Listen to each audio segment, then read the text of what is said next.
গতকাল Donald Trump যখন আমেরিকার প্রেসিডেন্ট ঘোষিত হলো, তখন আমাদের হতাশা লীগ, গুজব লীগ, আফসোস লীগ, এরা জীবন ফিরে পেল। ট্রাম্প নাকি হাসিনাকে আবার লিয়ে এসে ক্ষমতা বসাবি। ভারতের এক চ্যানেল থেকে প্রচার করতেছে ইউনূস তো ফ্রান্সে গেছে, আর বাংলাদেশ ঢুকতে পারবি না।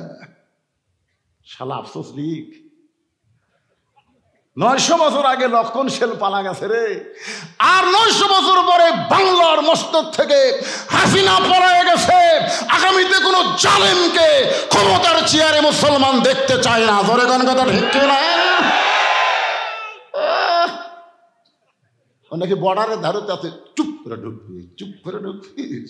আমরা আয়না ঘরের দরজা বন্ধ করিনি, আসা মাত্রই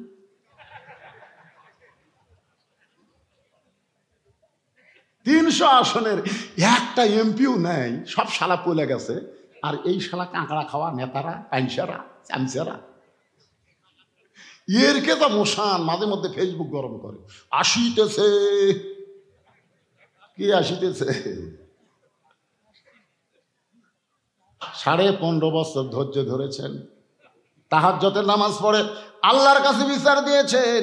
আমার এলাকার একজন হুজুরকে আমি দেখি সবসময় বলে, আল্লাহ তোমার কাছে হাসিনার বিচার দিলাম, তোমার কাছে হাসিনার বিচার দিলাম। আমি বললাম, হুজুর হাসিনার বিচার আল্লাহর কাছে না দিয়া জজ কোর্টে যান, হাইকোর্টে যান, সুপ্রিম কোর্টে যান। হুজুর বলে, বর্তমান হাসিনা জজ কোর্ট, হাইকোর্ট, সুপ্রিম কোর্ট সব কোর্ট দখল করেছে, কিন্তু একটা কোর্ট এখনো দখল হয়নি, সেইটা হলো আমার আল্লাহর কোর্ট। আপনারা বলেন তো, ভাত পাক করে থুয়ে সেনাপতি, প্রধান সেনাপতিকে বলতেছে, আমাকে 45 মিনিট টাইম দাও। 45, 1 ঘন্টা টাইম দাও, আমাকে 1 ঘন্টা টাইম দাও, 2 ঘন্টা টাইম দাও। বলতেছে না, যে হারে পঙ্গপালের মতন আসতেছে। দুপুর পর্যন্ত আমরা মনে করছি ঢাকা ফাঁকা, কেউ নেই। জোহরের নামাজ পর্যন্ত বোঝা গেল ওই শহীদ মিনারে 50-60 জন চেঁচা করতেছে। আমি চিন্তা করলাম কি করি, মোবাইল নেটওয়ার্ক ঠিক মতো পায় না, টাওয়ার ঠিক মতো পায় না। এই শালা পলক কখনো দেয়, কখনো না।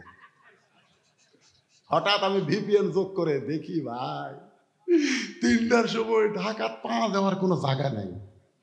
তখন আমার মনে হলো, তায়রান আবাবিল তারমিহিম বিহিজারাতিন মিন সিজ্জিল ফাজআলাহুম কাআসফিন মাকুল ইজা জা নাসরুল্লাহি ওয়াল ফাত। বিজয় কোনো মানুষের শক্তি নয়, বিজয় হলো আল্লাহর সাহায্য। জোরে কোন কথা ঠিক?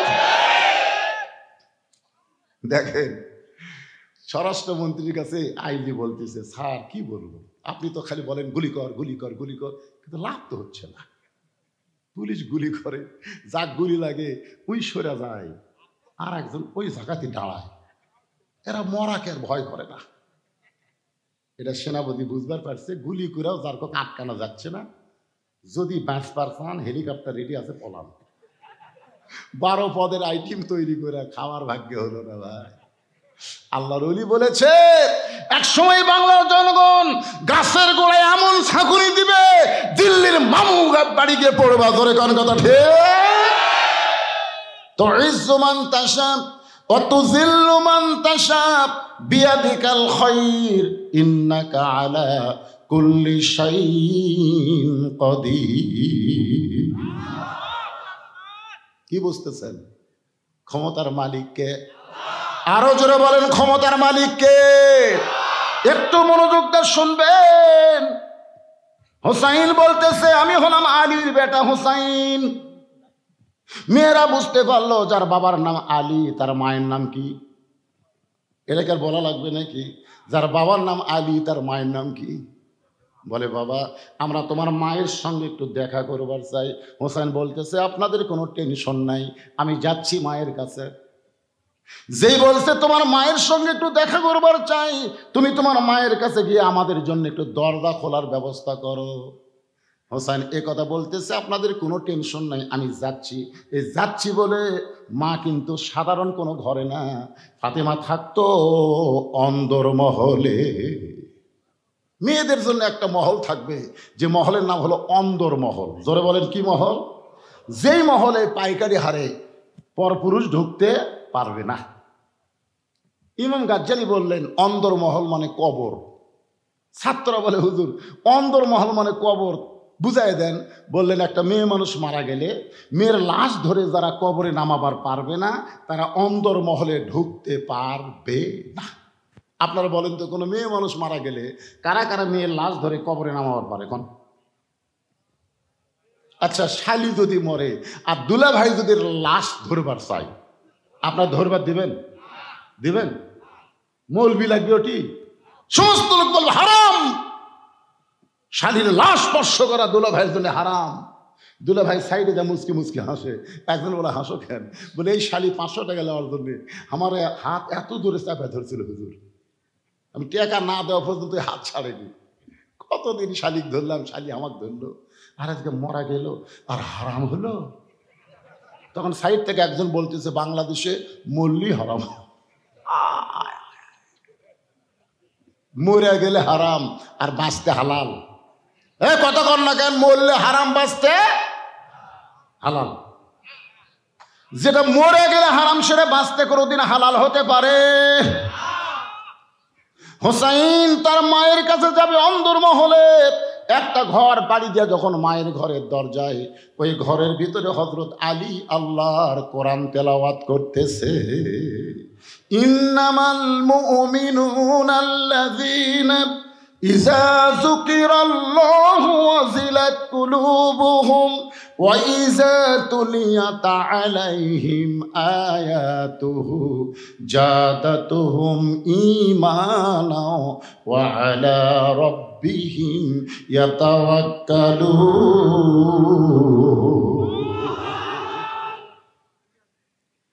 হযরত আলী কি করতেছে? কোরআন তেলাওয়াত করতেছে, ঢুকতেই ঘর, আর ফাতেমা আছে ভিতরের ঘর। হযরত আলী কোরআন তেলাওয়াত করতেছে আর হোসাইন বাইরে থেকে দৌড়ে এসে মায়ের ঘরের দরজা, সঙ্গে সঙ্গে হযরত আলী কোরআন তেলাওয়াত বন্ধ করে, এই হোসেন এই বাইরে খেলাধুলা করা বাদ দিয়ে মায়ের ঘরের দরজা কেন?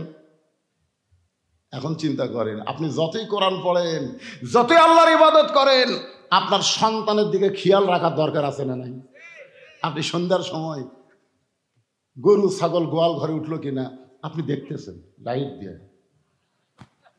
গরু ছাগল ঠিক আছে আলহামদুলিল্লাহ। আপনার বউ দেখতেছে হাঁস মুরগি ঘরাত উঠলো কিনা, কিন্তু আপনার আইডিয়া রাত 10টা বাজে এখন পর্যন্ত বাড়িতে আসলো না, আপনি খুঁজেছেন? কথা কন না কেন? আপনি হাঁস মুরগি খুঁজবার পারেন, আপনি গরু ছাগল দেখবার পারেন, কিন্তু আপনার ছেলে মেয়েকে আপনি খেয়াল করবেন না। স্কিন প্যান্ট পরে সকালে বের হয়ে গেছে, সন্ধ্যার সময় বাড়িতে আসলো, আপনি বাবা হিসাবে বলা দরকার ছিল এইটা পরে সকালে গেলি সন্ধ্যায় বাড়িতে আসলি, তুই কি পেশাব করিস নি? করছি তো আব্বা। কেমনি করলি? বলে আব্বা এটা পরে তো বসা যায় না, খাড়া হয়ে পেশাব করছি। এখন আপনার বলেন দাঁড়ায় পেশাব করা মানুষের চরিত্র না জানোয়ারের চরিত্র? তাহলে আপনার ছেলে কি মানুষ না জানোয়ার? এই জানোয়ার, পেশাব করে তুই পানি লিছিস? আর পেশাব করে পানি নিলেও লাভ নাই, কারণ খাড়া হয়ে পেশাব করলে পেশাব তো নিংড়ে না। পানি খরচ করে যেই ভিতরে মাল ঢুকাছে টপ টপ করে পড়ে ওই এলাকা শেষ। তখন ওই এলাকা এমন ভাবে জার্ম পয়দা হলো, জীবাণু পয়দা হলো। আপনার ছেলে বিয়ার পরে বউ ভাত খাবি, আপনি তো সেই রকম পরিমণি দেখে বিয়ে করাচ্ছেন, কিন্তু আপনার ছেলের মালটা দেখছেন? মেয়েটার ভাত খাবে কিনা খেয়াল করে দেখছেন আপনি? আপনার মেয়ের দিকে আপনি খেয়াল করবেন, ছেলের দিকে খেয়াল করবেন। কু আনফুসাকুম ওয়া আহলিকুম নার, জাহান্নামের আগুন থেকে যদি বাঁচতে চাও, তুমি বাবা একলা বাঁচলে হবে না, তোমার আওলাদকে নিয়ে বাঁচতে হবে। তোরে কোন কথা ঠিক কি না? দেখেন কোরআন শরীফ পড়তেছে, তারপরেও ফেরে হোসাইন এই বেড়া খেলাধুলা করতেছিলি, খেলাধুলা বাদ দিয়ে তোর মায়ের ঘরের দরজা। বলে আব্বু কতগুলো মেয়ে মানুষ আমার মায়ের সঙ্গে দেখা করবার চায়, তা আমার মা মেয়েদের সঙ্গে দেখা করবে কিনা এটা জানার জন্য আমি মায়ের কাছে যাচ্ছি। হযরত আলী বললেন তোমার বয়স কত? হোসেন বলতেছে আমার বয়স তো আপনি ভালো জানেন, জানি বলে তো তোকে থামাছি। জানি বলেই তোরে থামাইছি পাগল। এই বয়সে যখন তখন তুমি তোমার মায়ের ঘরে ঢুকতে পারবা না। তোমার মায়ের ঘরে ঢুকতে গেলে তোমার মায়ের অনুমতি নিয়ে তোমাকে ঢোকা লাগবে। তার মানে কি বোঝা গেল ইসলাম? যে তুমি যখন ছেলে বড় হবে যখন তখন মায়ের ঘরে ঢুকতে পারবা না। তুমি যখন মেয়ে বড় হবে যখন তখন বাবা হইয়াও মেয়ের ঘরে ঢুকতে পারবা না। আমাকে আল্লাহ 3টা মেয়ে দিছে। আমি 9 বছর প্রত্যেক মেয়েকে 3 বছর করে আমার বুকের উপর আমি ঘুম পাড়াইছি। মেয়েরা যেন বলতে না পারে ছেলে হয়নি দেখে বাবার মন খারাপ। আমি কোনো দোলনা কিনিনি। আর বউ বহুদিন করেছিল দোলনা কিনিনি। আপনার কষ্ট কিসের কষ্ট? তুমি একটু বড় হলে বলো তোমার বাবা এই আদর করে করে তোমাকে বড় করছে, এই কথাটা বলো, তাহলে মেয়েদের মনে কষ্ট থাকবে না। এখন সে মেয়েরা যখন টাকা চায় মায়ের কাছে চায়, মা টাকা লাগবে। আমি ঘরের মধ্যে থেকে শুনি কে রে টাকা লাগবে মায়ের কাছে চাই। ওর মায়ে কি ওর বাপের বাড়ির থেকে এনে দিবি? ওর মা তো আবার আমার কাছে চাবি। ধরে কোন কথা ঠিক কিনা? আমি একদিন রাগ করে মায়ের কাছে চাস কেন, আমার কাছে আসতে পারিস না? 3 মেয়ে বলতে চাব্বু আপনার কাছে চাইতে আমাদের শরম লাগে। তার মানে বোঝা গেছে ওরা বড় হচ্ছে। ধরে কারণ কি হচ্ছে, মেয়েরা যখন বড় হয় বাবা ইচ্ছা মতো মেয়েদের কাছে যাইতে পারবে না, যাইতে গেলে বাবার হুকুম নেওয়া লাগবে। আবার ছেলে যখন বড় হয় মায়ের কাছে ইচ্ছা মতো যাইতে পারবে না, যাইতে গেলে মায়ের হুকুম লাগবে। হোসাইন তোমার বয়স হলো এখন 4 বছর। আল্লাহ নবী বলেছেন 2 বছর বয়স পর্যন্ত সন্তান যদি তোমার ঘরের মধ্যে থাকে, চেতন থাকলেও তুমি স্বামী স্ত্রী মহব্বত করতে পারবা। কারণ সন্তান দেখতে পারবে কিন্তু বুঝবার পারবে না। 2 বছর যখনই পার হয়ে যাবে 25 মাস পড়বে, আর সন্তানের সামনে তোমার হালাল বউকেও তুমি আদর করতে পারবে না। 25 মাস ছেলের বয়স, মন চাচ্ছে আগে দেখা লাগবে চেতন আছে না ঘুম আছে। এখনকার ছেলে মেয়েরা আবার চেতন থেকেও ঘুমের ভান করে ওরে ঠিক না। এই জন্যই এক কথা আর দাদির কাছে দিয়ে আসবেন, না হয় 10টা চকলেট কেন দেবেন যে ওই ঘরে যা খা। মন চাইলেই পারবেন না। নিজের 2 বছরের বেশি সন্তানের সামনে হালাল বউকে যদি আমি আদর করতে না পারি, রাস্তাঘাট পথে রমনা পার্কে এমনকি ওই যে আপনাকে জলিল পার্কে যে হারে খোলা ময়দানে কাম সারতিছে, আপনার বলেন তো আল্লাহর কোরআনের আইন যখন চালু হবে এইগুলো চলতে পারবে? পর্দার আইন আল্লাহ চালু করে দিবেন, আল্লাহর কোরআনের পর্দার আইন তখন বাংলাদেশে চালু হবে। আলী বলতেছেন হোসাইন এখন তোমার বয়স হলো 4 বছর, যখন তখন তোমার মায়ের ঘরে ঢুকতে পারবা না। তোমার মায়ের ঘরে ঢুকতে তোমার অনুমতি লাগবে, বরং আমার কাছে চলে আসো। বাবা যেই ডাকছে হোসাইনকে, হোসাইন হযরত আলীর কাছে যেই মাত্র আইছে হযরত আলী সঙ্গে সঙ্গে আল্লাহর কোরআন হোসাইনের দিকে দেখে বললেন বাজান কোরআনটা ধরো। হযরত আলী বলতেছেন কোরআনটা ধরো, হোসাইন বলতেছে দেন। যেই বলছে দেন হযরত আলী চোখ দিয়ে পানি পড়তেছে। প্রথম সেজদা 3 বার সুবহান রাব্বিয়াল আলা, পরের সেজদায় 100 বার সুবহান রাব্বিয়াল আলা হয় কিন্তু নবী মাথা তোলে না। প্রথম রাকাতের দ্বিতীয় সেজদা এত লম্বা হলো, দ্বিতীয় রাকাত, তৃতীয় রাকাত, চতুর্থ রাকাত শেষ করে নবী যখন সালাম ফিরালেন ওমর ফারুক বললেন হুজুর প্রথম সেজদা তো ঠিকই ছিল কিন্তু দ্বিতীয় সেজদা এত লম্বা। আল্লাহ রাসূল বললেন আমি যখন দ্বিতীয় সেজদাত গেলাম তখন 2 পবিত্র আমার পিঠের উপর চড়েছে। 2 পবিত্র আমার পিঠের উপর চড়ে বসেছে। আমি নামাজ পড়া অবস্থায় ওদেরকে পিঠ থেকে নামাবার চাই, কিন্তু নামাজের মালিক আল্লাহ বলে হাবিব আপনার হাসান হোসেন যতক্ষণ পিঠে থাকবে আপনি নামাজ ত্যাগ করে ওদের নামাবেন না। জোরে কোন সুবহানাল্লাহ। এখন চিন্তা করেন যেই মাত্র হযরত আলী বলেছেন ধরো, সঙ্গে সঙ্গে হোসেন বলতেছে দেন। হযরত আলী হোসেনের হাতে আল্লাহর কোরআন দিয়া এবার বিবির ঘরে দরজায়। আপনারা বলেন তো ছোট বাচ্চার হাতে যদি আপনি কোরআন দিবার পারেন ওই বাচ্চার দ্বারা কোনো অন্যায় অপকর্ম হতে পারে? আজকে ছোট বাচ্চার হাতে আপনি কি দিচ্ছেন? আগডুম বাগডুম ঘোড়াডুম সাজে কি? যেদিন আল্লাহর কোরআন দিয়ে বাংলাদেশ চলবে সমস্ত প্রাইমারিকে কবর দিয়া ওই প্রাইমারিকে কোরআনের মাদ্রাসা তৈরি করা হবে। জোরে কোন কথা ঠিক? আইরে আই টিয়ে লাই ভরা দিয়ে না লাগালো বোয়াল মাছে তাই না দেখে ভোদন নাচা, একেবারে ছোট ছোট বাচ্চা, ছোট ছোট মাসুম বাচ্চাদের এমন একটা মিথ্যা শিক্ষা দিচ্ছে। আর সেই শিক্ষার জন্যে হাজার হাজার কোটি টাকা বাংলাদেশে খরচ করা হচ্ছে। মুসলমান হিসেবে আল্লাহর কোরআন শিক্ষা করা সুন্নত না নফল? এটা কখন শিখবেন? বুড়া বয়সে? বুড়া বয়সে এটা শিখবার গেলে শৈশবে যেমন প্রাইমারি যান, ওই বয়সে আল্লাহর কোরআন হাতের মধ্যে নেওয়া লাগবে। হযরত আলী হোসেনের হাতে আল্লাহর কোরআন দিয়ে ফাতেমার দরজায়। এখন আপনাদের কাছে আমি জানতে চাই, মেয়ে যদি বড় হয় মেয়ের ঘরে ঢুকতে বাবার অনুমতি লাগবে, ছেলে যদি বড় হয় তাহলে মায়ের ঘরে ঢুকতে অনুমতি লাগবে। কিন্তু স্বামী যদি বউয়ের ঘরে ঢুকবার চায়, আপনার বলেন তো কোনো অনুমতির দরকার আছে? কেন নাই? স্বামী বউয়ের ঘরে ঢুকবে অনুমতি লাগবে না? সবাই পায় না, সব চুপ করে আছে। আর সুকুতু আনি রেজা, আপনার চুপ করে আছেন কি কই? কোরআনের আয়াত আগে শোনেন, হুন্না লিবাসুল লাকুম ওয়া আনতুম লিবাসুল লাহুন্না। স্বামী হলো বিবির পোশাক, বিবি হলো স্বামীর পোশাক। স্বামী বউয়ের ঘরে ঢুকতে আর বউ স্বামীর ঘরে ঢুকতে কোনো অনুমতি লাগবে না। এখন আপনারা বলেন, হযরত আলী ফাতেমার ঘরে ঢুকতে কোনো অনুমতি লাগবে? হযরত আলী দরজা খুলে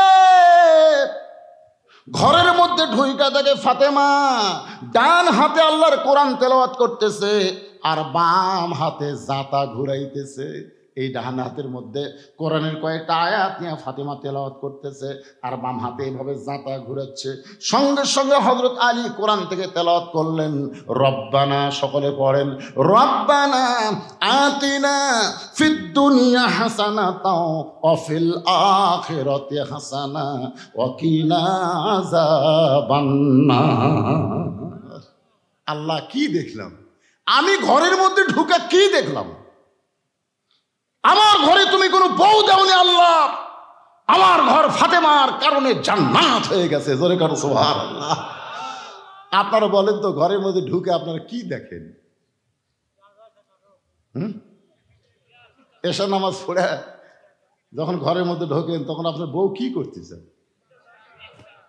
ভারতের চ্যানেল দেখতেছে, ভারতের চ্যানেল। গতকাল ডোনাল্ড ট্রাম্প যখন আমেরিকার প্রেসিডেন্ট ঘোষিত হলো তখন আমাকে হতাশা লীগ, গুজব লীগ, আফসোস লীগ, এরা জীবন ফিরে পেল। ট্রাম্প নাকি হাসিনাকে আবার লিয়ে এসে ক্ষমতা বসাবি। ভারতের এক চ্যানেল থেকে প্রচার করতেছে, ইউনূস তো ফ্রান্সে গেছে, আর বাংলাদেশ ঢুকতে পারবি না। শালা আফসোস লীগ। 900 বছর আগে লক্ষণ সেল পালা গেছে রে, আর 900 বছর পরে বাংলার মস্তক থেকে হাসিনা পলায়ে গেছে। আগামীতে কোনো জালেমকে ক্ষমতার চেয়ারে মুসলমান দেখতে চায় না। ধরে কোন কথা ঠিক না? নাকি বর্ডারের ধারতে আছে, চুপ করে ঢুকবি, চুপ করে ঢুকবি। আমরা আয়না ঘরের দরজা বন্ধ করিনি, আসা মাত্রই।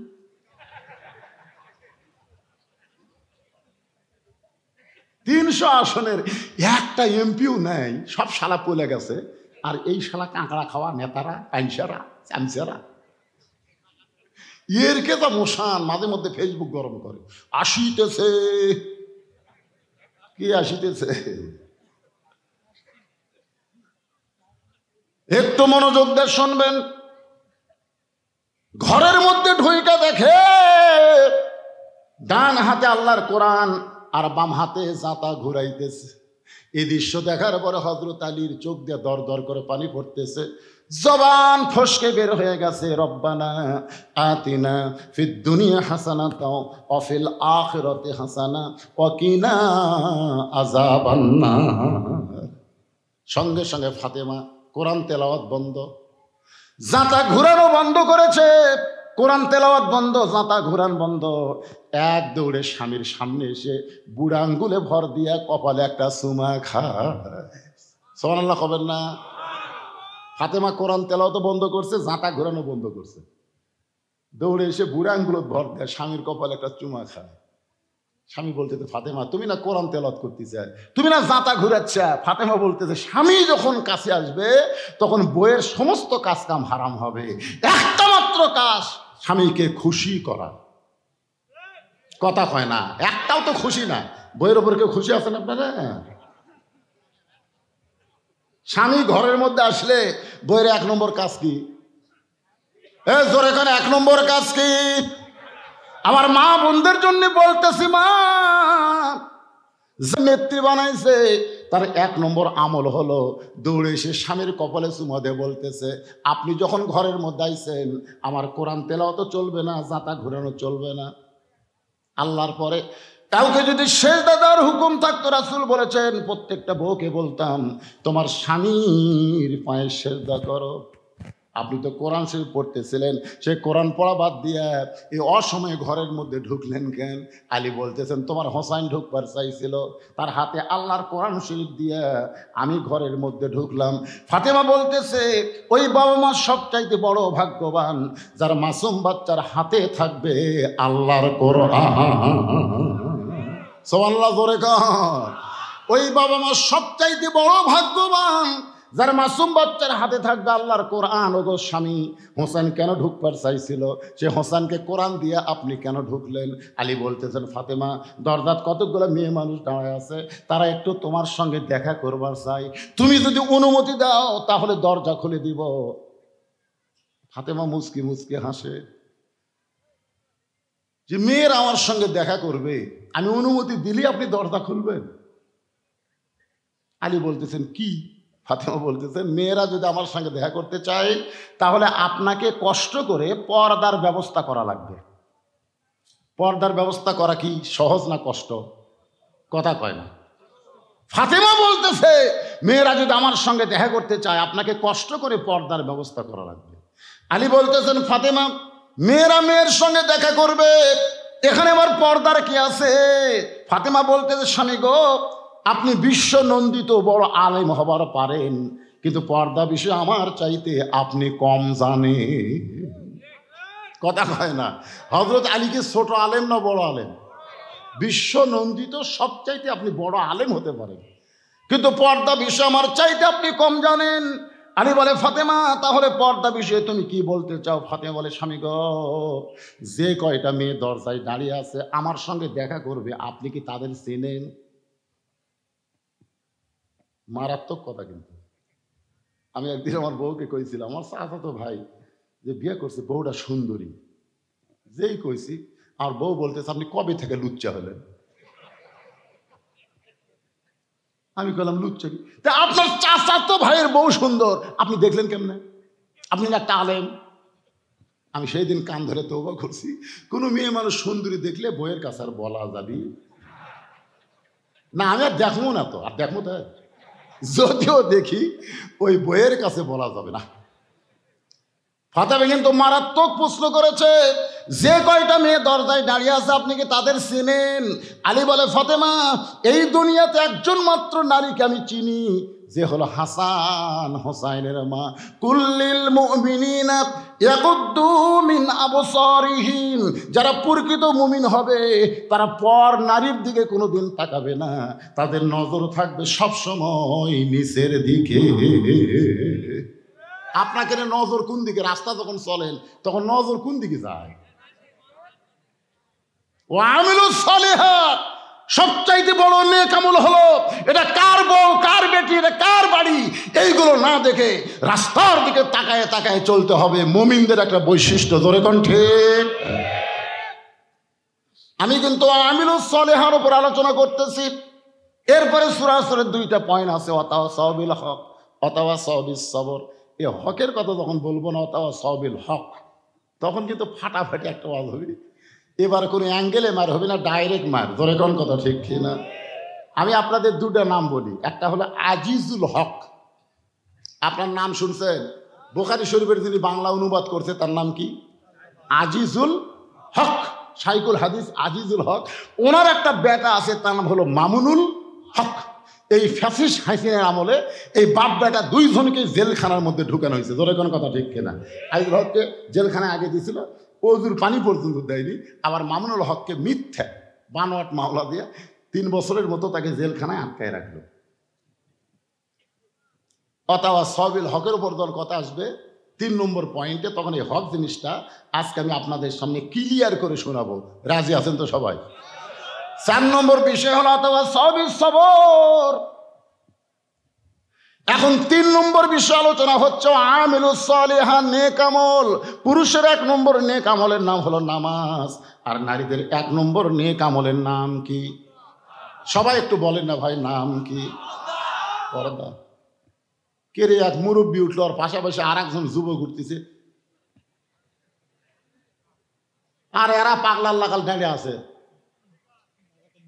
না না না, ফাঁকা তো আছে আগে থেকে, দাঁড়িয়ে থাকা বোঝেন চান্সে আছে, যে কোনো সময় চলে, কিন্তু মাঝখানে বসে থাকা ওটা তো খুব কঠিন। আমি বহু মুসল্লিকে মসজিদে দেখছি ইচ্ছা করে বারান্দার নামাজ পড়ে।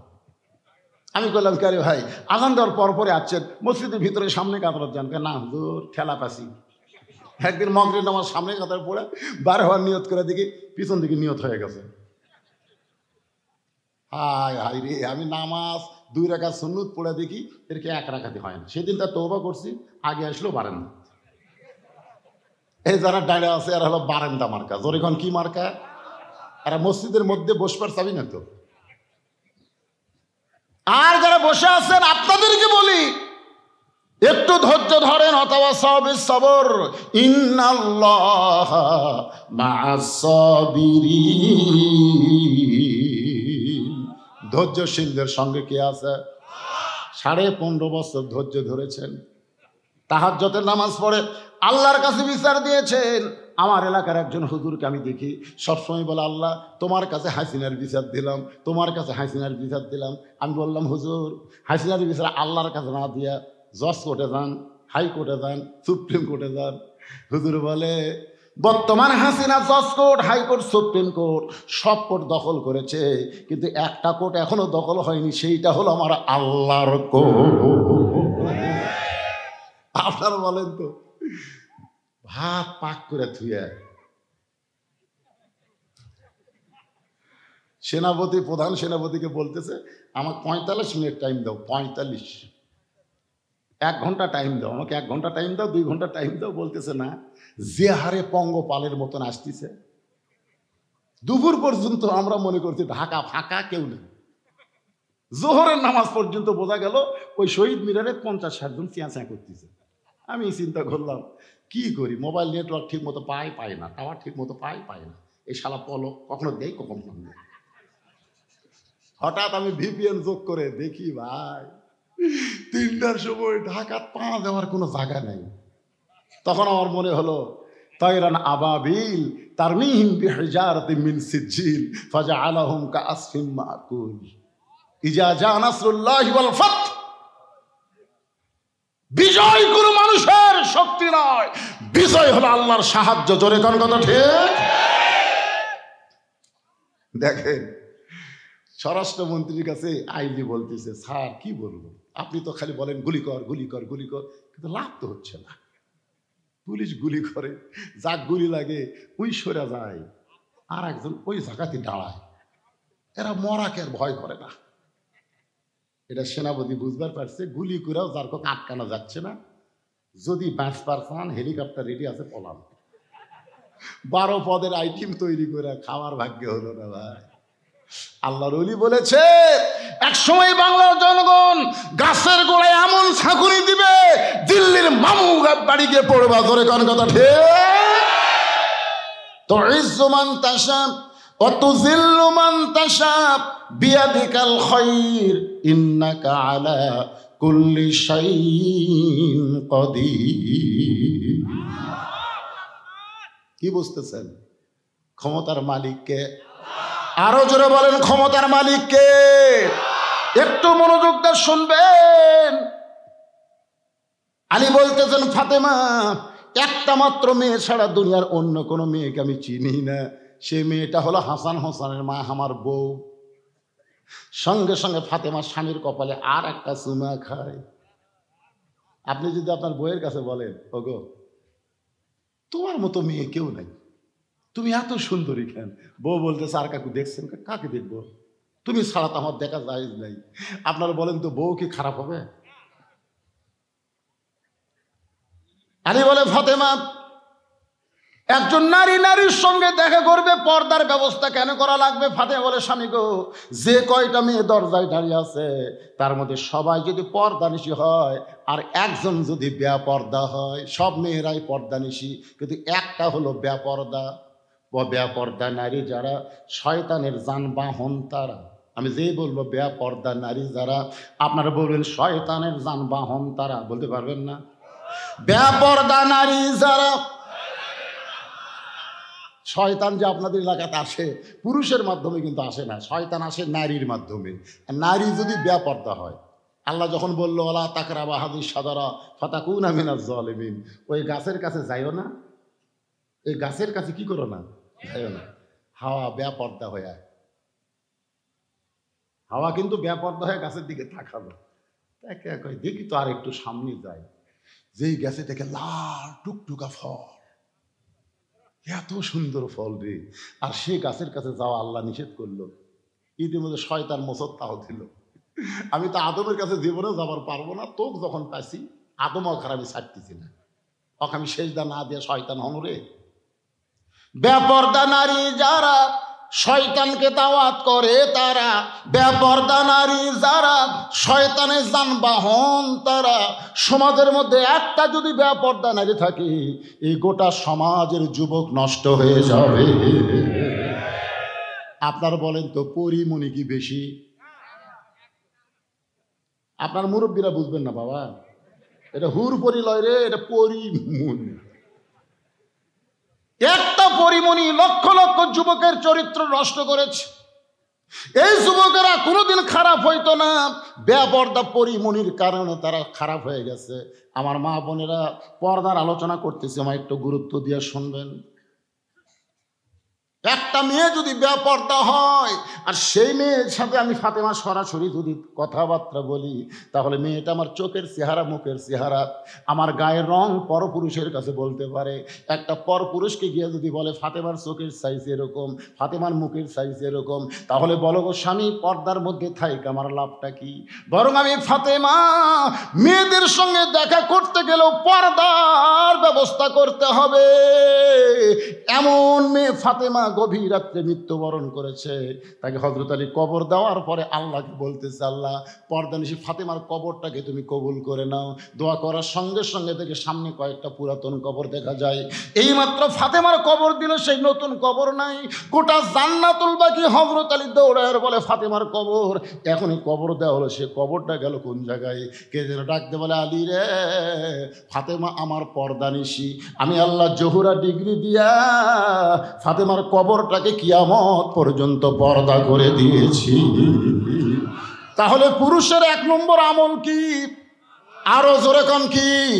আর মেয়েদের 1 নম্বর আমল কি? ওয়ামিলুস সলিহাতি ওয়া তাওয়াসাউ বিল হক। ঈমানের ওয়াজ করছি, আমলের ওয়াজ করছি, এখন হকের উপর ওয়াজ হবে, শুনবেন না? হাজার হাজার মানুষ মসজিদের ভিতরে নামাজ পড়তেছে একজন ইমামের নেতৃত্বে। হাজার হাজার মানুষ মসজিদের ভিতরে নামাজ পড়তেছে একজন ইমামের নেতৃত্বে। নেতা কয়জন? আরো জোরে কন, একজন। আপনারা বলেন তো, ইমামের আগে কেউ নিয়ত বানছে? ইমামের আগে কেউ রুকুত গেছে? ইমামের আগে কেউ সেজদাত গেছে? ইমাম সেজদা থেকে মাথা তুললে মুসল্লি ভাবতেছে 2 সেজদা 1 সেজদা বানাবো, এরকম দেখছেন? হাজার হাজার মানুষ মসজিদের মধ্যে নামাজ পড়তেছে একজন ইমামের নেতৃত্বে। সেই ইমামের নাম হলো ফজল ইবনে আব্বাস। নামটা খেয়াল রাখবেন, ইমামের নাম হলো ফজল ইবনে আব্বাস। নাম কি? হ্যাঁ, খেয়াল করবেন। আমাদের ইমাম হলো আবু হানিফা রহমতুল্লাহ আলাইহি, আছে না নাই? ইমাম আজম আবু হানিফা রহমতুল্লাহ আলাইহি। আর বাংলাদেশের কোরআনের পাখি হলো আল্লামা সাইদি রহমতুল্লাহ আলাইহি। এগুলোর জীবনের সাথে কিন্তু মোটামুটি একটা মিল আছে। আবু হানিফা রহমতুল্লাহ আলাইকে সবচেয়ে বড় বিচারকের পদ দিবার চাইছিল, কিন্তু উনি সেই পদটা নেননি, যার কারণে তাকে জেলখানায় বন্দি করলো। আর মামুনুল হক কয়েকদিন আগে যশোরের ওয়াজ করতে গিয়ে বলল, আল্লামা সাইদি হুজুরের সাথে জেলখানায় আমার দেখা হয়েছিল, তিনি কি কারণে জেলখানায়, তার বয়ান শোনার পরে আবু হানিফার কথা বারবার আমার মনে হয়ে যায়। কোরআনের পাখিকে লোভনীয় বহু প্রস্তাব দেওয়া হয়েছিল, কিন্তু তিনি ইসলামকে বিক্রি করে নাই, ইমানকে বিক্রি করে নাই, যার কারণে ফ্যাসিস্ট সরকার বিনা অপরাধে তাকে 13 বছর জেলখানায় বন্দি রাখছে। ধরে কোন কথা ঠিক কিনা? আমরা প্রত্যেকটা বক্তা ওনার অনুসারী, ওনার জন্য দোয়া করি। প্রত্যেকটা মাহফিল আল্লাহ কোরআনের পাখিকে তুমি হেফাজত করো, তুমি সুস্থতা দান করো। জেলখানার মধ্যে উনি খুব ভালো হচ্ছে। ভারতের খবর নিল এত বছর জেলখানার থাকে, মরে না কেন? করছে না, দিন দিন আর টল টল করতেছে। 2 দিন আগে 2 জন মন্ত্রী ভারত গেল, কি যে মন্ত্র পড়ে দিল, আসার পরে জেলখানা থেকে তাকে বের করে তিনি বলতেছেন, আমি তো সুস্থ আছি, আমাকে হাসপাতালে কেন নিয়ে যাবেন? বলে না, উপরওয়ালার অর্ডার। হাসপাতালে নিয়ে গিয়ে তাকে ইনজেকশন করে হত্যা করা হলো। তার সন্তান ফেসবুকে এটা প্রকাশ করে দিয়েছে। ধরে কোন কথা ঠিক? এদিন একটা গজলও বাড়াইছে, আল্লামা সাইদি তুমি মরনি, শহীদ হয়েছ আমরা এটাই জানি। আলেমটার নাম হলো ফজল ইবনে আব্বাস, নামাজটার নাম হলো জোহরের নামাজ। জোরে বলেন কোন নামাজ? ইমাম যখন নামাজ পড়াইতেছেন, হাজার হাজার মানুষ যখন নামাজ পড়তেছে, এমন সময় বাহির থেকে এক পাগলা বলতেছে, ইমাম মসজিদে নাই রে, ইমাম মসজিদে নাই। ফতাওয়া সাবিল হক, আমি কিন্তু হকের উপর ওয়াজ করতেছি, একটু মনোযোগ দিয়ে শুনবেন। চিন্তা করতেছেন হুজুর কি দিয়ে কি বুঝাবেন? একটা পাগলা বলছে, ইমাম মসজিদে নাই রে, ইমাম মসজিদে নাই। সমস্ত মুসল্লি হাত এরকম বাঁধা অবস্থায় চোখ টিরা করে দেখছে। আপনারা বলেন তো, পাগলা কি ভিতরে না বাইরে? আর মুসল্লিরা বাহিরে না ভিতরে? তাহলে বাহিরের একটা পাগলা বলতেছে ইমাম মসজিদে নাই, তোমার চোখ টেরা করে দেখতেছ কেন? ইমাম সামনে না গেলে তো তোমরা নামাজের নিয়তি করোনি। জোরে কোন কথা ঠিক কি না? আর একটা পাগলা কি কয় সেইটা শোনার পরে তোমরা এরকম আসামের মতো হাত বেঁধে আবার চোখ টেরা করলে। আজকে আমরা আলেমেরা কোরআনের তাফসীর মাহফিলে কোরআনের তাফসীর করি, আর একজন জালেম এসে মুখের সামনে থেকে মাইক টান দেয়। জোরে কোন কথা ঠিক কথা বলে। আর আপনারা খালি সামনে থেকে দেখেন, যা হোক হুজুর উপদেয় হয়ে যায়। আমাকে কি চিন্তা করে দেখেন। ফজল ইবনে আব্বাস নামাজ শেষ করলেন। নামাজ শেষ করার পরে মুসল্লি বাইরে এসে থেকে পাগলা ঘুরতেছে। কে রে পাগলা, এই তুই নিজেও নামাজ পড়বি না, আমাকেও নামাজ পড়বার দিবি না? পাগল বলতেছে, ভাই আমি তো তোমাকে বিরুদ্ধে বলিনি ভাই, আমি কি বলছি মুসল্লি মসজিদে নাই? এ কথা বলছি আমি, বলছি ইমাম মসজিদে নাই। তো তোমরা খেপো কেন? আমি তো তোমাদের বিরুদ্ধে বলিনি, আমি ইমামের বিরুদ্ধে বলেছি। মুসলিমরা বলতে ঠিকই তো তাই রে, এই তো আমাদের বিরুদ্ধে করে। আজকে আলেমদেরকে ধরে ধরে জেলখানা দিয়ে যাবে, ইমামদেরকে ধরে জেলখানা নিয়ে যাবে, আর মুসলিমরা বলবে আমাকে তো ধরতেছে না রে। খুব মনোযোগ দিয়ে শুনবেন। সমস্ত মুসল্লি বলতেছে, এই পাগলা তো আমাদের বিরুদ্ধে বলে নাই, পাগলা তো ইমামের বিরুদ্ধে বলেছে। খামাকা পাগলার সঙ্গে গন্ডগোল করে লাভ কি? চলো যায়। এমন সময় কতগুলো মুসল্লি বলতেছে, ইমামের বিরুদ্ধে বললি হামাকের বিরুদ্ধে বলা, ঠিক কিনা বলেন? এমন সময় ফজল ইবনে আব্বাস মসজিদ থেকে বের হচ্ছেন। এক মুসল্লি বলতেছে, হুজুর এ পাগলা কইছে ইমাম মসজিদে নাই, আমরা চোখ টেরা করে দেখছি, তখন আপনি সামনে ছিলেন। আমরা হাজার হাজার মুসল্লি সাক্ষী দিচ্ছি, এই পাগলা যা বলেছে ভুল বলেছে। আপনি যে মসজিদে ছিলেন এটা আমরা চোখ টেরা করে দেখছি তো। আর এই পাগলা কছে ইমাম মসজিদে নাই। আপনার মাধ্যমে আমরা পাগলের বিচার চাই। সমস্ত মুসল্লি হলো সাক্ষী, আর ইমাম হলো বিচারক, পাগল হলো আসামি। ফজল ইবনে আব্বাস বলতেছে, রে পাগল, আজকে সমস্ত মুসল্লি সাক্ষী দিচ্ছে আমি মসজিদের মধ্যে ছিলাম আর তুই বলছিস আমি মসজিদে নাই, এখন তোকে আসামি বানায় বিচার করা লাগবে। সঙ্গে সঙ্গে পাগল বলতেছে, ইন্নাল্লাহা ইয়ামুরুকুম আন তুআদ্দুল আমানাতি ইলা আহলিহা ওয়া ইযা হাকামতুম বাইনান নাস আন তাহকুমু বিল আদল। এই মুসল্লিরা আসল বিচারক চিনে না, এই কারণে তোমাকে বিচারক বানাচ্ছে। তুমি ফজল ইবনে আব্বাস তো জানো আসল বিচারক কে? যখন আসল বিচারক কে বাংলার জনগণ জানে না, নকল বিচারকের কাছে বিচার চায়, কিন্তু আসল বিচারক হলেন আল্লাহ। এত বছর পরে হাসিনার বিচার করে দেখায় দিছে আল্লাহ ধরে ধরে ধরে না, আবার ধরলেও কিন্তু ছাড়ে না, তাই না? আল্লাহ ধরে না রে, আল্লাহ ধরে না, এত কিছু করতেছে রে, হাসিনা কিছু কয় না রে। মুসা আলাইহিস সালাম বলে, আল্লাহ ফেরাউনকে তোমার কলেমার দাওয়াত দিবার এলেন, আর ফেরাউন যে হারে আমাকে ধাবলায়, আল্লাহ আমি আর কত দৌড়াবো? আল্লাহকে জাগা মতো যা পাগলা, জাগা মতো যা, ধরা হবি যা। দৌড়াইতে দৌড়াইতে সামনে হলো সাগর। ফেরাউনকে আর দৌড়াবো না, তিন দিকে আমরা লাঠি সোটা নিয়ে দাঁড়ায় আছি, এখন পলাবি কোন দিক দিয়ে? মুসা কয়, আল্লাহ আর তো আমার যাওয়ার জায়গা নাই, এখন তো আর দৌড়ানোরও জায়গা নাই। আল্লাহ বলতেছে, বাড়ি মার, 12 মার। লাঠির বাড়ি মারছে, 12 লাইন রাস্তা হয়ে গেছে। ফেরাউন কয়, ধর।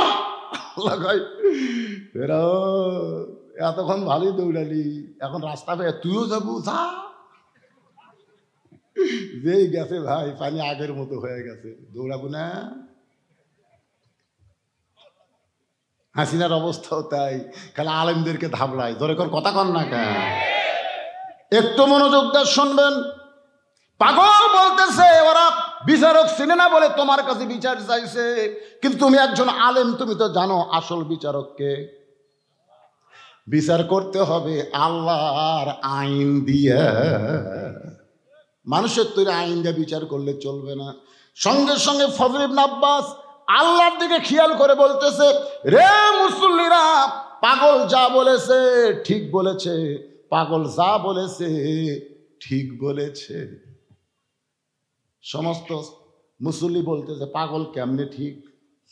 চোখ টেরা করে দেখলাম আপনি আমাদের সামনে ছিলেন, আর পাগল বলতেছে ইমাম মসজিদে নাই, পাগল কেমনে ঠিক? এই বিচার আমরা আপনার কাছে আবার চাই।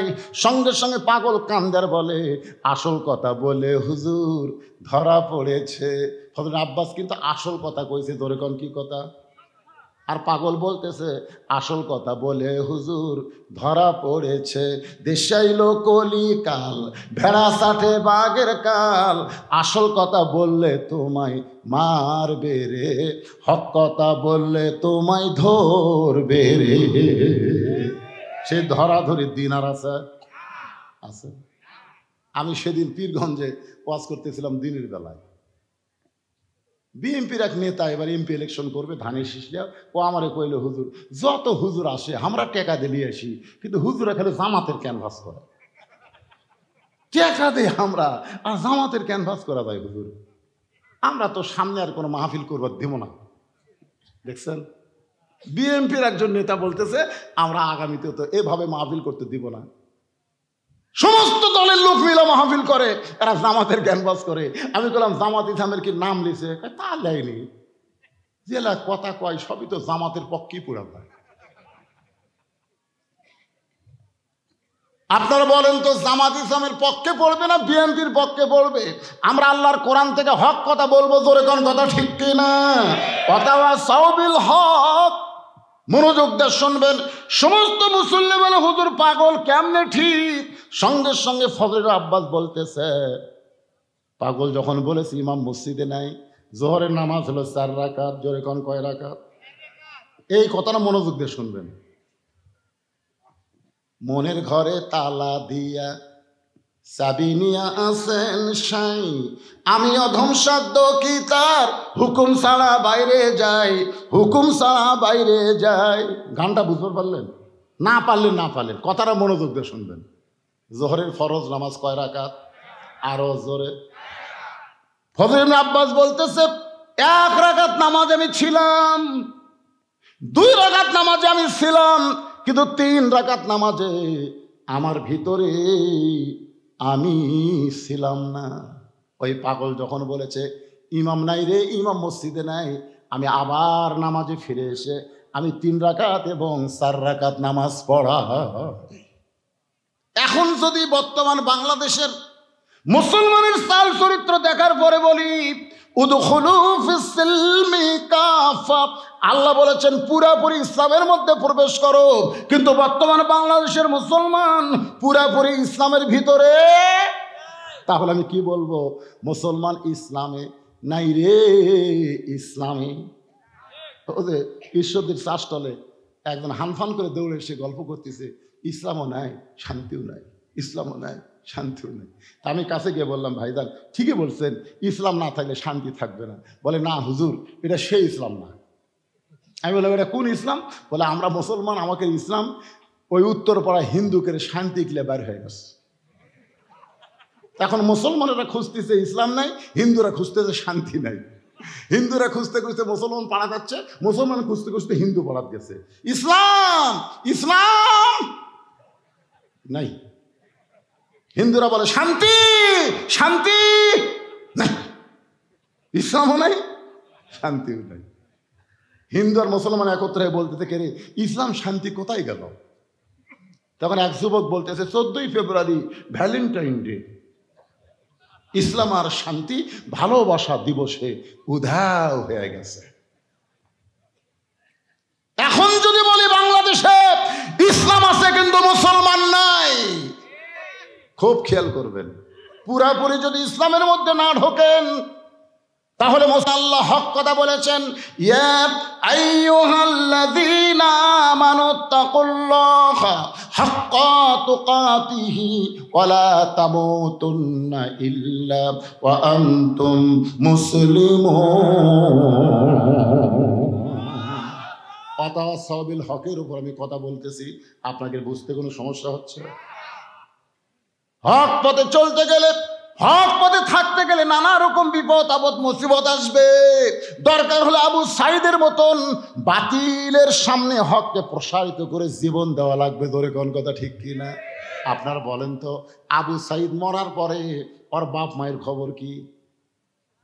ওর একটা ভাই ছিল, তার চাকরি হয়ে গেছে, 2টা বোন ছিল, তারও চাকরি ওই কারমাইকেল কলেজে হয়ে গেছে। আবু সাইদ বলতেছে, আবু সাইদ যখন জীবিত ছিল ওর বাপ বলতেছে আমার আবু সাইদকে পাড়ার মানুষই খুব একটা চিনত না। কারমাইকেল কলেজে গিয়ে জানা গেল আবু সাইদ শান্ত শিষ্ট একটা ছাত্র ছিল, সে গোপনে গোপনে ইসলামী ছাত্র শিবিরের সাথী ছিল। ধরে কোন সুবহানাল্লাহ।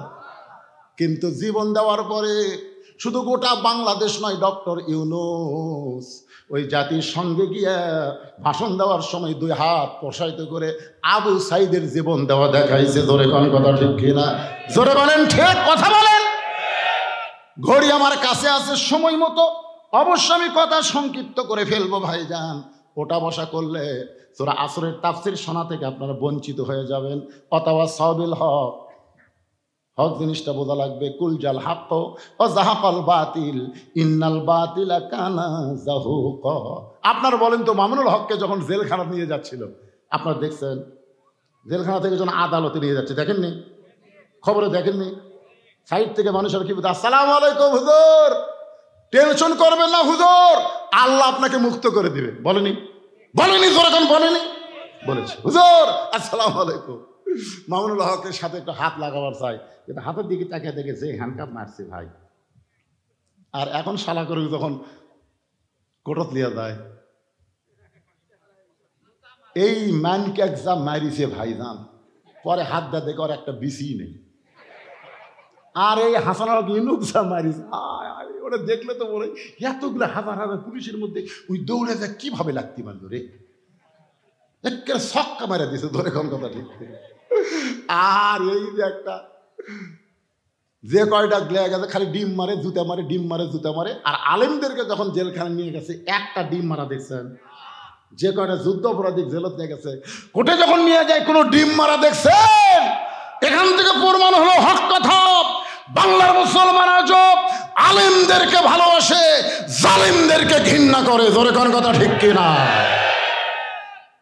ওয়াতাওয়াসাউ বিস সবর, সূরা আসরের 4 নম্বর বিষয় হলো ধৈর্য ধারণের শিক্ষা দেওয়া লাগবে। বিপদ আপদ মুসিবত যখন আসবে, আল্লাহ কোরআনে বলেছেন ওয়ালা নাবলুওয়ান্নাকুম বিশাইয়্যিম মিনাল খাউফি ওয়াল জুই ওয়া নাকসিম মিনাল আমওয়ালি ওয়াল আনফুসি ওয়াস সামারাতি ওয়া বাশশিরিস সাবিরিন। কি মোনাজাত করে দেব? কেউ যে ওঠা বসা করে কেন? আচ্ছা, যে মেয়ের কোনোদিন বাচ্চা হয়নি, বিয়ার পরে প্রথম বাচ্চা হবে, ওই বাচ্চা হওয়ার খবর জানে? হয়তো খালি ধান্দা করছে আমার পায়ের তলে সন্তানের জান্নাত, মা হলে আমার পায়ের তলে সন্তানের জান্নাত। কে মা হওয়ার ঠেলা জানিস? প্রসব বেদনা যখন শুরু হয়ে গেছে, মেয়েটা মা হবে কিন্তু প্রসব বেদনার খবর তো জানে না। কলিজা থেকে যখন একে টান ধরেছে, এত ব্যথা, ব্যথার চোটে বাহিরে এসে চিল্লাইতেছে বিষ খাবো, গলার দড়ি দিব, মরে যাব, বিষ খাবো, গলার দড়ি দিব, মরে যাব। এই কথা যখন বারবার বলতেছে, দাদি নাই দৌড়ে এসে ধাক্কায় ধাক্কায় ঘরের মধ্যে তোলে, ওঠ ওঠ, ঘরের মধ্যে তুলে বালিশে শোয়ে দিয়ে বলে পাতাওয়া সব সবর, ধৈর্য ধর, কারণ মা হবার চাস, মা হওয়া এত সহজ না। মায়ের পায়ের তলে সন্তানের জান্নাত, জোরে গান ঠিক কিনা? ধৈর্য ধর, চিল্লা চিল্লি করিস না। কেন জীবন দিবি, কেন বিষ খাবি? তুই যে মা হবি, মা হতে গেলে একটু কষ্ট স্বীকার করাই লাগবে। বারবার বুঝানোর পরে ধৈর্য ধারণ করেছে। এদিকে ধাত্রী সন্তান টানতেছে, ও তো জীবন যায় যায় অবস্থা, দাঁতের উপর দাঁত দিয়ে ই করতেছে, আর পানির মধ্যে কাপড় চুবড়ায় কপালে দিয়ে বলে একটু ধৈর্য ধর, একটু ধৈর্য ধর, এই কষ্টটা সবর কর। এক সময় বাচ্চা প্যা প্যা বলে কান্দে, কঠিন প্রসব বেদনায় মা বেহুশ হয়ে যায়। মা যখন বেহুশ হয়ে গেছে, সন্তানকে গোসল করায়া ওই দাদি নানি যখন নাতনির বুকের উপরে সন্তান দেয়, ওই সন্তানের পরশে মা হুঁশ ফিরে বা আস্তে করে ডান হাত দিয়ে টানে এনে বাচ্চারে চুমা খায়। দাদি এনে বলে চুমা খাচ্ছিস কেন? ওরে ফাইলা দে, লাত্তি মার, এরই জন্যই তো গলার দড়ি দিবার চাইলি, বিষ খাবার চাইলি, একে ওরা আদর করতেছিস কেন? মা তখন বলে দাদি বুঝবার পারিনি, কষ্টের পরে এমন শান্তি, এত প্রশান্তি হবে বুঝবার পারিনি। ও দাদি, সন্তানকে বুকে পাওয়ার সঙ্গে সঙ্গে আমি সব কষ্টের কথা ভুলে গিয়েছি। এত নির্যাতন, এত জেল জুলুম, এত কিছুর পরে, গুম হত্যার পরে, ফাঁসির পরে, ইসলামী আন্দোলনের জীবনে প্রসব বেদনার চাইতে বেশি কষ্ট কর্মীরা পাইছে। ধরে কোন কথা ঠিক কিনা? এত কষ্টের পরে 54 বছর ধরে আমরা দেখতেছি এই বাংলাদেশ হলো বাপের দেশ, তারপরে হলো জিয়াউর রহমান ভাইয়ের দেশ, তারপরে দেখলাম এরশাদ চাচার দেশ, তারপরে দেখলাম ভাবির দেশ, তারপরে দেখলাম আবার বাপের মেয়ে, বাপের বেটি শেখ হাসিনা, তারপরে দেখলাম শহীদ জিয়ার ম্যাডাম জিয়া, তারপরে দেখলাম 15 বছর বিনা ভোটের সরকার, দিনের ভোট রাতে হয়, ভোট ছাড়াই নেতা হয়। আপনারা বলেন তো, কোনো পুরুষ মানুষ বিয়ে করে নাই, ও যদি বাপ হবার চায় সম্ভব? কথা কোন সম্ভব? যদি বিয়ার আগে বাচ্চা চাই, বাচ্চা যেমন অবৈধ, ভোট না পাইয়া এমপি হওয়া এটাও হলো অবৈধ। এরকম বিনা ভোটের সরকার, এটা দেখতে দেখতে আমাদের 54 বছর দেখা শেষ। আগামীতে দেখতে চাই আল্লাহর কোরআনের বাংলাদেশ। কারা কারা দেখতে চান? 2 হাত তুলে আর আল্লাহরে দেখান। লিল্লাহে তাকবীর। অনেক জীবন গিয়েছে, হাত নামান। অনেক হত্যা করা হয়েছে, সমস্ত নেতাদেরকে ফাঁসির মঞ্চে নিয়ে গেছে। ধরে কোন কথা ঠিক? কোরআনের পাখিকে বিনা অপরাধে 13 বছর জেলখানায়, হাসপাতালে তাকে হত্যা করা হয়েছে। এত প্রসব বেদনা কষ্টের পরেও আমরা যেন সন্তানের মতো আগামীতে দেখতে পাই বাংলাদেশে আর কোনো মানুষের আইন চলবে না, আল্লাহর কোরআন দিয়ে বাংলাদেশ চলবে। ভালো মানুষগুলোকে আমরা ভোট দিয়া সংসদে পাঠাবার পারবো। ধরে কণ্ঠে কোনো একদিন এ দেশের আকাশে কলেমার পতাকা দুলবে। সেদিন সবাই খোদারি বিধান পেয়ে দুঃখ বেদনা ভুলবে। বাংলার আকাশে কলেমার পতাকা দুলবে। আল্লাহ যেন এই দৃশ্য আমাদের সবাইকে দেখার তৌফিক দেয়। সকলে বলে আল্লাহুম্মা আমিন। চিত্রনায়ক উমর সানি পরিবার জন্য দোয়া চাই। এটা কোন চিত্রনায়ক?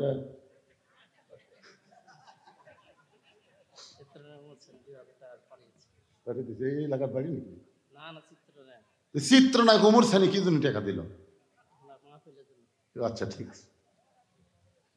ওই মৌসুমীর স্বামী চিত্রনায়ক উমর সানি 2000 টাকা নগদে দান করছে। আমরা দোয়া করি আল্লাহুম্মা ইহদিনাস সিরাতাল মুস্তাকিম। জি, টাকাটা আসলো কিভাবে? এখন টাকা আসার কোনো বহু মাধ্যম আছে, বিকাশ আইছে। চিত্রনায়ক উমর সানি আজকের এই কোরআনের মাহফিলে 2000 টাকা দান করছে। আর আবার ওটা আমরা হেডলাইন করবি, হেডলাইন কর। সবাই ইস্তেগফার বলে আস্তাগফিরুল্লাহ। এই দোয়াটা করে দেন। বসেন, সবাই বসেন। আস্তাগফিরুল্লাহাল্লাযী লা ইলাহা ইল্লা হুয়াল হাইয়ুল কাইয়্যুম আতুবু ইলাইহি। ভাই দোয়া করে দিন। আল্লাহুম্মা আমিন। আল্লাহুম্মা আনতাস সালাম ওয়া মিনকাস সালাম তাবারাকতা ইয়া যাল জালালি ওয়াল ইকরাম।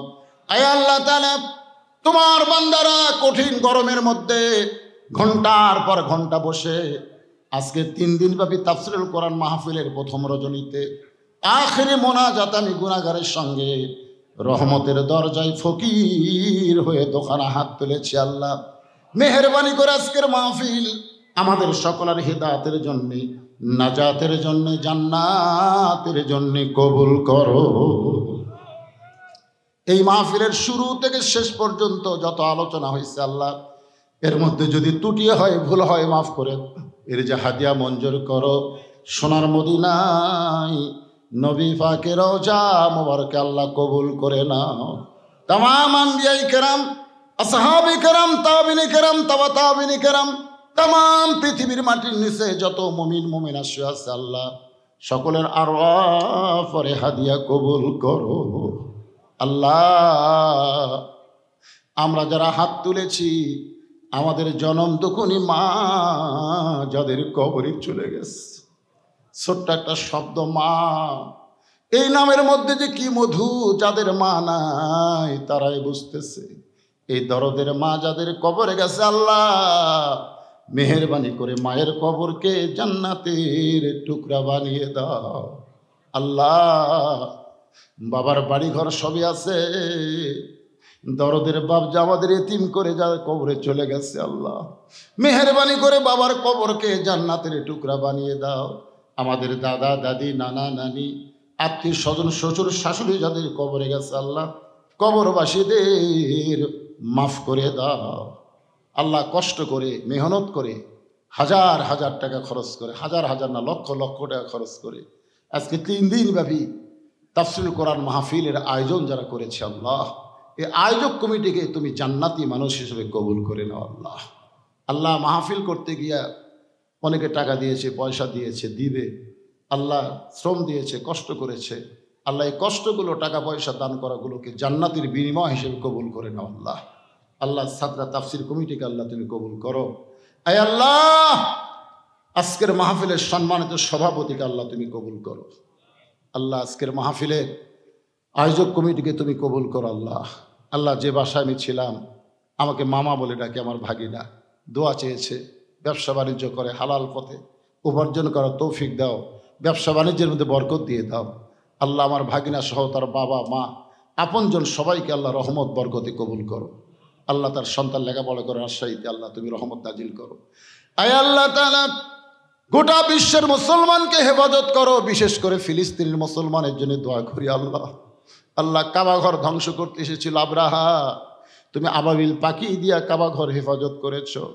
আজকে তোমার ঘর ফিলিস্তিনের বাইতুল মুকাদ্দাসকে রক্ষা করতে গিয়া তোমার বান্দা বান্দিরা, শিশু বাচ্চারা পর্যন্ত জীবন দেয়।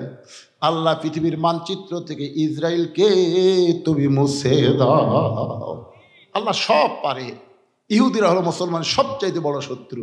আল্লাহ হিটলার চেয়েছিল ইহুদিকে শেষ করতে, কয়েকটাকে বাইসা রেখে দেখে দিয়েছে যে এরা কত বড় ইসলামের শত্রু। আল্লাহ আল্লাহ ইসরায়েলের হাত থেকে ফিলিস্তিনকে আল্লাহ হেফাজত করো। আমার বাংলাদেশের প্রতি খাস রহমত নাজিল করো আল্লাহ।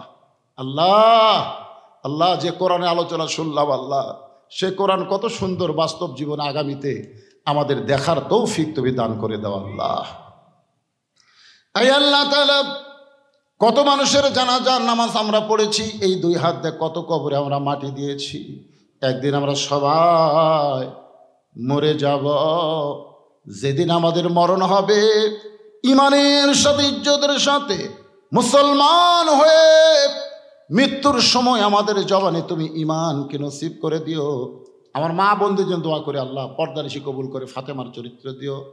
লা ইলাহা ইল্লাল্লাহু মুহাম্মাদুর রাসূলুল্লাহ সাল্লাল্লাহু আলাইহি সাল্লাম। আসসালামু আলাইকুম ওয়া রাহমাতুল্লাহি ওয়া বারাকাতুহু।